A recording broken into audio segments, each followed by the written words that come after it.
going on out there? This is Wayne with Tri-County Locksmith, and I just want to go over the service van. This is the 2005 Chevy Astro, all-wheel drive V6 automatic. I just want to give an overview, so maybe if somebody else is trying to use this van or set this van up, this may go ahead and help you. So I'm going to go ahead and pick the camera up here. Again, this is a 2005 Chevy Astro all-wheel drive van. So what we want to do here is we'll take a look at the inside, and one of the problems that I've had is the ignition went bad on this, so that's been drilled out. We'll have to go ahead and fix that. Starts right up. Go ahead and take a look at the mileage. We're at 195,118, so just hinting at 200,000 miles.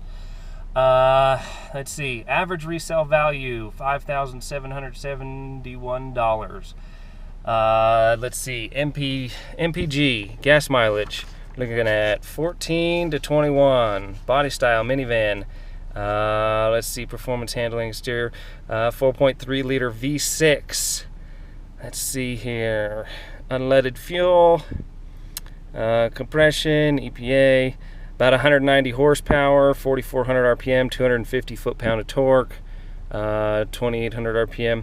So, this is how I have the inside of my van laid out. As you can see, we got gloves.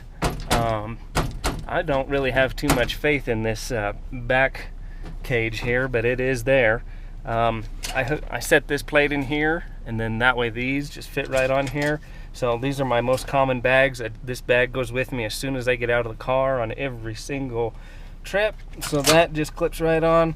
This is just some miscellaneous stuff, a couple coats. Got some invoices and some books to look things up, some little file folders and whatnot. Handing of a door, simple stuff that you just always need to refer to. All in all, it's been pretty good. I mean, there are a few quarrels about this van. Like I said, the ignition finally went. Starting to have more and more electronic issues. But the interior stays very nice. The body, everything out here stayed really good. This right here was what I used to set up a heater inside the vehicle. Basically, this is like a plug-in, almost like you plug in a diesel pickup at night. I would plug this in, and then this cap is here to protect it and keep the snow and ice, because when you're in the snow and ice, it builds up on that. I would plug a oil heater, like an oil radiant heater that you can pick up at a hardware store, inside the vehicle, and then that way, when I get up at 2 in the morning, or even just the beginning of any regular day at 7 or 8, the van's already warm, the tools are warm, and there's no frost on the windshield. Everything's ready to go right out of the gate. You don't have to wait for the vehicle to warm up so much. If you've ever had to deal with cold, extreme cold, and hold cold tools all day, you would definitely see the advantage to that. It makes all the difference in the world whether your day is going to go pleasant or not. We'll come around to the back. I added these Yakima roof racks. Somebody threw them away, so that was a free addition for a ladder rack. Just basically a little piece of angle iron aluminum and some sticky roofing tape. Stuck these down, some sheet metal screws, and that works out well for that. The back, we got some decaling going on. This stuff here. This is a custom made bumper. I made this. The chain was just kind of aesthetics. It's also nice to have a bunch of hooks for stuff too. I can hook things. This bumper was specifically designed so I could have a trailer hitch. They're pretty expensive to buy one, so I just made one.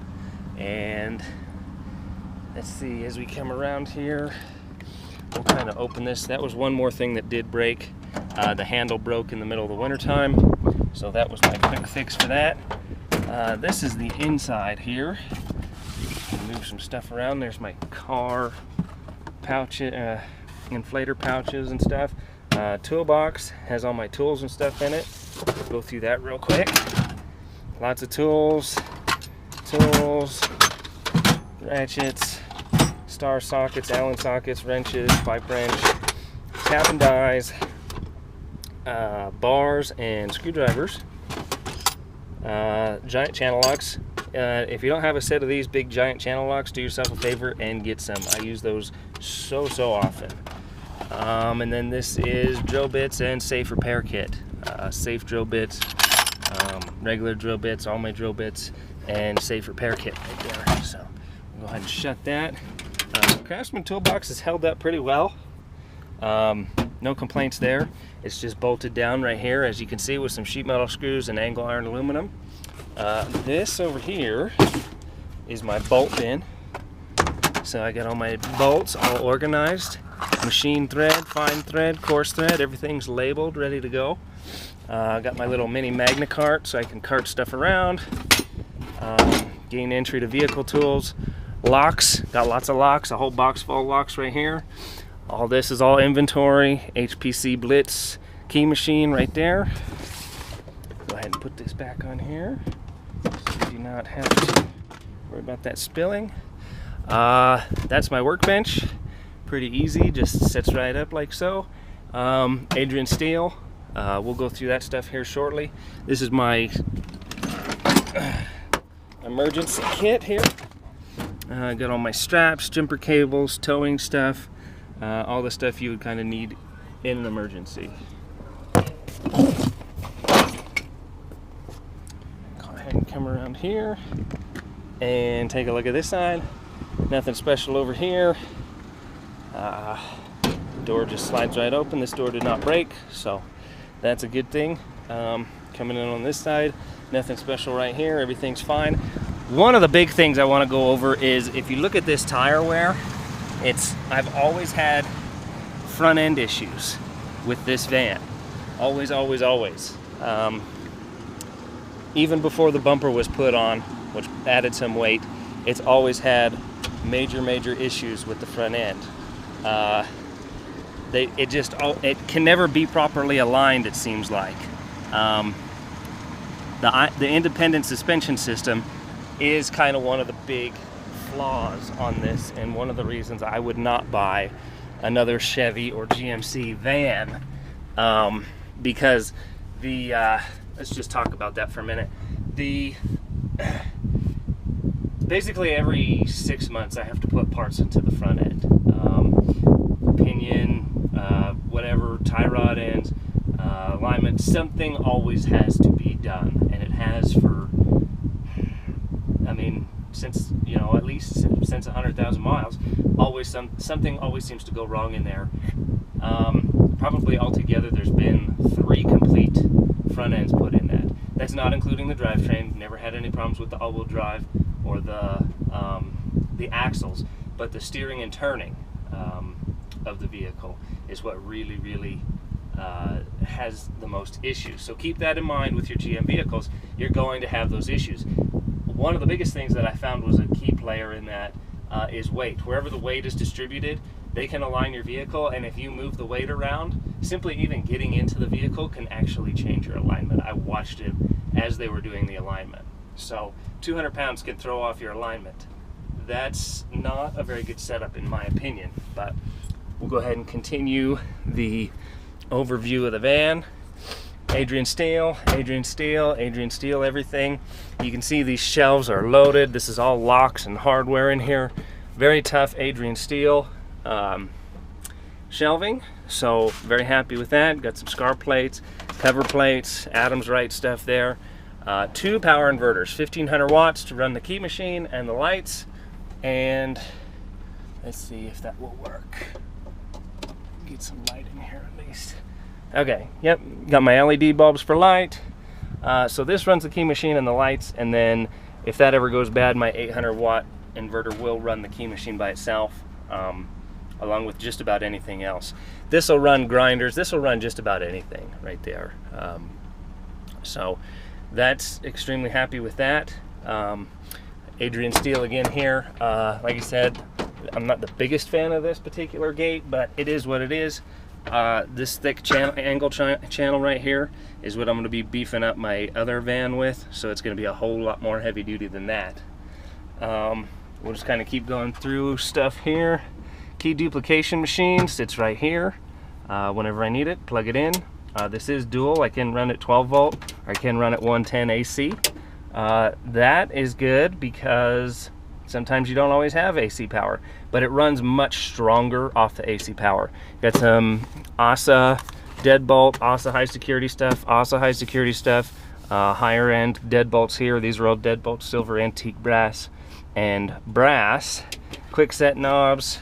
These are takedowns, so I can put these in for temporary use for just about every application in case we need to order something. We got key rings and key blanks all down here. Safe key blanks, or safe deposit key blanks, Yale key blanks. These are the most common ones right here. Quick set, schlag, and then the do not duplicate schlags right there. All that stuff is all good. Come over to my bench. This is where I sit. This box right here doubles as my seat, and we'll go into that a little bit later. Got my lab set up right here for my pinning stuff. I like this bungee cord because this does lock the cabinets, but it doesn't lock them that well. If you forget, they'll come flying out, and that's not good. So got all my stuff in here for pinning, keys for picking, all that kind of stuff, all kinds of stuff in here, key gauges, stickers, little screwdriver. Come over here, and this is some of my backing for if profile cylinder, the little plastic piece goes bad. Stamping kit. Got my stamps right here, little Harbor Freight stamps. Work out really, really well actually. I highly recommend that. I can buy a couple of these, and that way if one gets lost, it's not a big deal. Do not duplicate stamp. Little mini screwdriver set, and all kinds of stuff. This was just a plastic thing that I took apart and stashed all my stuff in there. Right up here is a pinning kit. Take a look at that. Pinning kit, and then these come out and master pins are underneath. Not that convenient being up here, however it is spill proof up here, so I leave it up here. Carb clean for cleaning stuff out. And then what's really nice and simple about this is bink, and everything's locked up again. I don't have to worry about actually setting those. Well, let's see what else I have in here. Springs, nuts and bolts.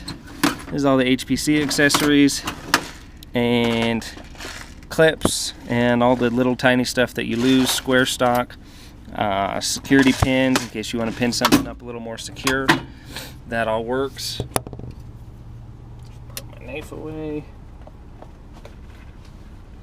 Down here we got drills and large rods, long screwdrivers, big hammer, screw stuff. Let's see, what else is in this bin here? I got all my other stuff in here, HPC cards, all my different pinning kits, ASA, Medico, all the different ones in there, and some safe deposit stuff. Let's see here, Lockmaster's Helix for safe drilling, and the neutralization kit for safe deposit box. Two very, very awesome kits. I can't really do too much of a review on those because they're for breaking into high security stuff, but they are good and they do work well. So that's just about it. I also have this little light right here. This was mounted in here before, but I really like the LEDs. They're just so much brighter. You almost can't even see that thing come on, but it will eventually. So just not very much room in here was the main problem with this particular setup, but enough to get by. So one of the other big issues is all the weight kind of sits over here. With these vans you really need to distribute it, so I did have some boxes over here that I took out that had they had a bunch of different stuff in them, key blanks. It was a significant amount of weight. I probably had about 300 to 400 pounds worth of boxes sitting right here to go ahead and balance this thing out and balance everything out over here. So lastly, here's my other key box. The stool actually serves as my key box as well. So get all my different keys in there,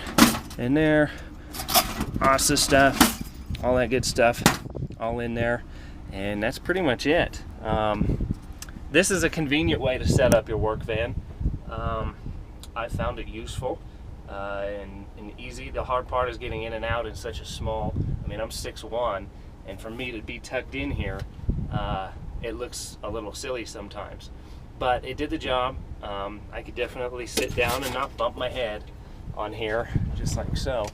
But I have to be hunched over a little bit. So the new van's going to be set up a little bit different. Lots more room. We're going full size. We're going with the Ford van instead of the Chevy, and there's a couple reasons why.